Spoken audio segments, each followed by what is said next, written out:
Hello everyone and welcome to the very first DN Architecture video blog. Today I'm here to talk to you about another difficult block project. In this case here we have in front of us this beautiful old California bungalow. Surprise, surprise, the style comes from, you guessed it, California. Actually brought over here by a real estate agent who liked the style, and it was first introduced in 1916, and after World War I was the favoured house style in Australia. It's categorised by these shallow pitched roofs here, you can see at the front. Also these houses were usually brick or stone, and a combination of timber, which we can see up here inside the roof. Another common feature of this style is the verandas. They featured masonry piers and balustrades down below, as you can see here. This one's got a beautiful upward sweep from one pier to the other. And another common feature was the exposed rafters. The roof structure here at the end used to jut out, and that happens on all sides of these homes. Windows were often bay windows, which means they protrude, as you can see here, from the front face of the building to some degree.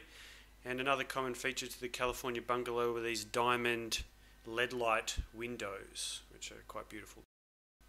This house is actually not heritage listed, but my clients have decided that they want to keep it, and I'm really glad that they said so. I would have encouraged them to do so otherwise. Heritage listed projects or projects of this nature are amongst my favourites.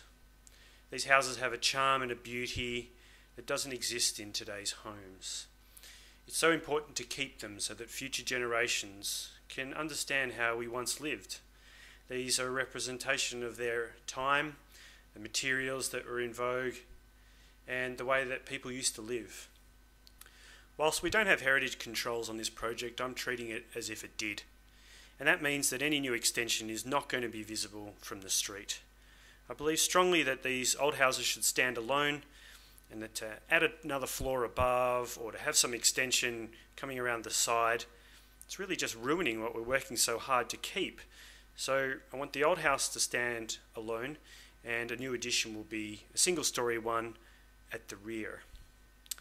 Another thing I really love about these old houses and these projects and renovations of any kind is that they're recycling on the grandest of scales. There is a house here, and what we'll do is we'll bring it up to modern day living standards by keeping it and not requiring the production of new materials and the energy required to build a new house. Instead, we'll work with what we've got and we'll make it fit for modern day living standards. So here we have the existing floor plan of the house. I'll zoom in a little bit so we can see better. So part of the issue with working with these old houses or heritage projects is that the style of living and the way houses were built were very different. All the rooms were, and their functions were compartmentalised. So we see here we have a lounge room at the front and a sitting room, which is totally separate from the kitchen meals here. So you have your meals in a separate room, and the lounge room was a formal space where people were entertained, and the sitting room was the more relaxed space where they might sit around a TV if they had one, or radio. And here we have bedrooms, a bathroom here, and a laundry. And interestingly, the toilet was originally accessed from outside. So at some point, perhaps in the 1970s, this part here was added on, this sunroom, and whatever this room was used for, I'm not sure, I could tell while I was there, has been tacked on probably in the 1970s, and that is going to go in the new project. So we'll just be left with the actual original old house. Here is that extension that I was talking about from the 1970s. That's being removed at the back there in these pretend off-white, light grey weatherboards, and just beautiful. Shame to see it go, really. So here we have the proposed design. The way I've worked here is to basically zone the house. So you can see that the old original house has basically become the wing with all the bedrooms, and the reason I've done that is twofold. First of all, as I mentioned earlier, that part of the house is compartmentalised. So I'm working with what I've got there, and rather than removing walls and getting rid of everything that I have in place, I'm working with what's there to my advantage and turning it into bedrooms.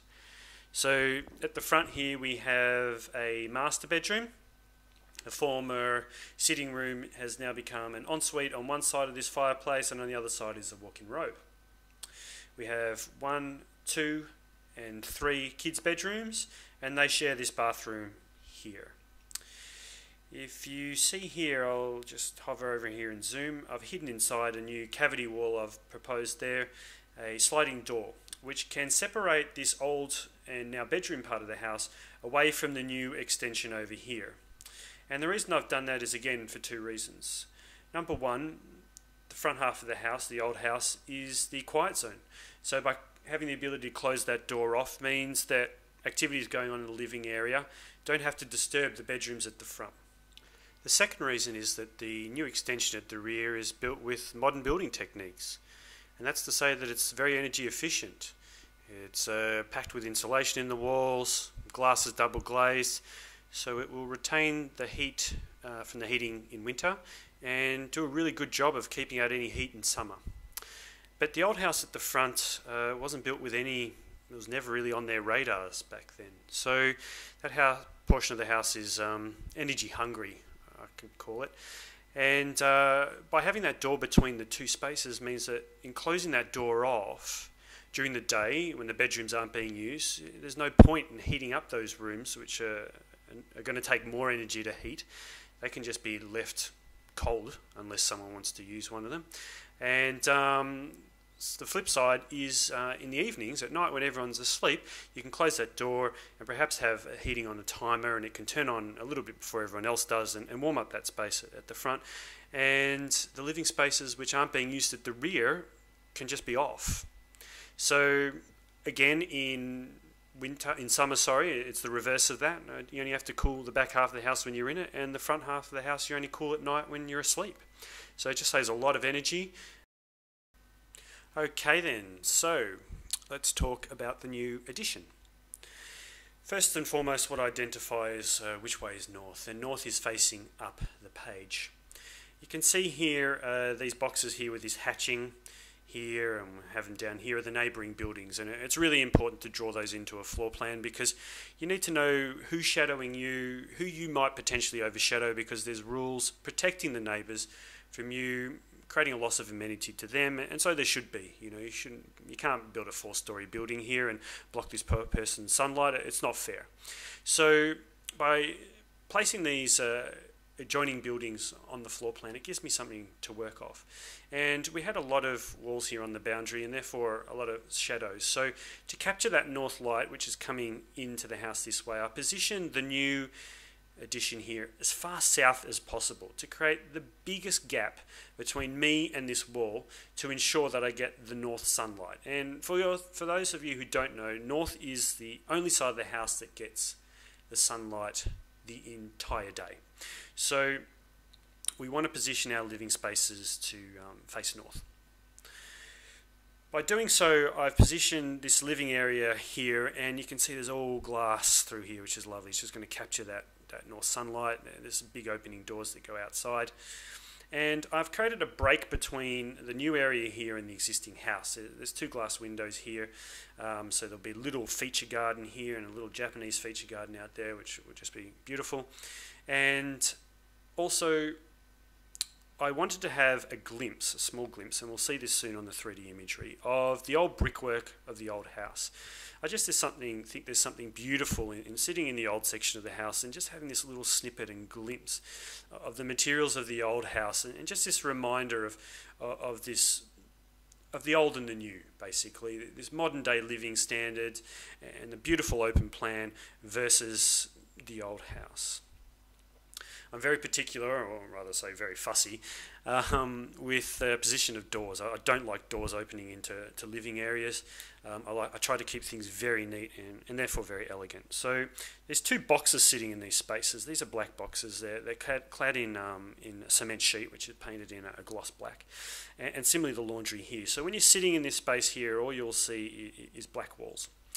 and that will contrast beautifully against the red brickwork.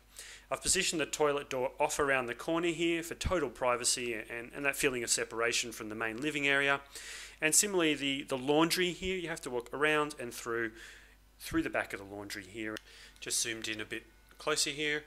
So the clients wanted a swimming pool, and I believe that you really need to design a house so that from any room in a living space, you can keep an eye on what's going on. Obviously, people will be watching youngsters who can't be unattended at the pool, but even as kids get a little bit older, parents just like to know that they can keep an eye on them when they're even able to swim, still from inside the house. So be it from the meals, the kitchen located here, the living room, or the playroom, there's a desk here too, it's also a study. From any of these rooms, you've got surveillance to the pool.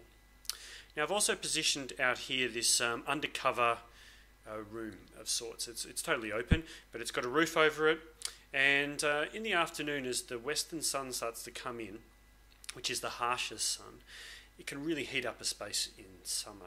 So I've positioned a wall here, the grey there, and a wall there. And together with the roof, that just stops this western sun coming into this corner here in the afternoon and will greatly reduce the need to combat that with air conditioning. Yes, you'll still need aircon, but it's not going to have to work anywhere near as hard when you don't have this sunlight coming in. And voila, here it is. Here's one I prepared earlier. You can see here, this is the box here that I was showing protects from the glass here from the western sun. And I've designed this with a bench seat in here, and there's a sheet of glass there so no one falls in. But this box actually hangs slightly over the swimming pool. So it's a nice space for the parents to sit outside and sort of read a book and keep a direct contact with the kids, but not have to get fried if it's a hot day and it's hot and you're not in the pool. We have this deck outside here off the meals area, which is, you can probably just see here, there's the pool fence. So these doors open right up, slide right open, you have this big opening here. And above I have this this overhang here that's timber, and we'll see in another image in a moment that this timber actually goes from inside and passes right through to outside. There's a steel blade here that hangs over, and I didn't explain earlier, but the north sunlight is high in summer, so this protects and stops any direct sunlight coming in summer, and in winter the north sun is low, so it will just come in under that and come in and straight, and actually will hit almost to the back wall. And here it is from the back. Got a view of the pool, the outdoor room there in front in the white, and the old house in the background there. And here we are on the inside. Here is that timber ceiling, feature ceiling that sits over the meals table and kitchen area and passes from inside to out. There's these black slots in there which hides air conditioning vents and lighting. And here we can see this is the back side of the laundry, and the back side here, the other black box, is the other side of the toilet. This panel here at the end here is a concealed door that will push open and you'll go through to the pantry, and you walk around through one side here and you have the toilet as we explained earlier, other side laundry, and here's where I mentioned earlier that just that glimpse back to the old house and that red brick, that real contrast between old and new, I just think is absolutely gorgeous. And here's the final view. This is when you come from the old house through to the new. You can see on the right there, out of all the glass, is your view to outside. And we have here at the back, this glass door here actually disappears and slides into this wall here and disappears. And right down the back there, there's a feature tree. I envisage it being perhaps a Japanese maple. We can see the outdoor box out there. So that is this first video blog.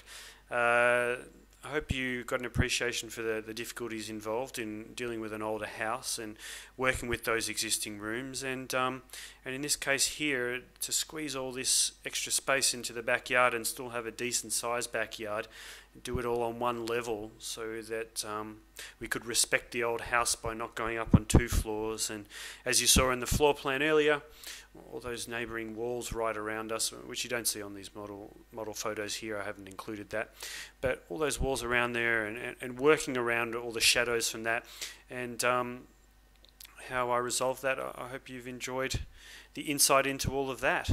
So stay tuned for more. This is Darren Naftal signing off.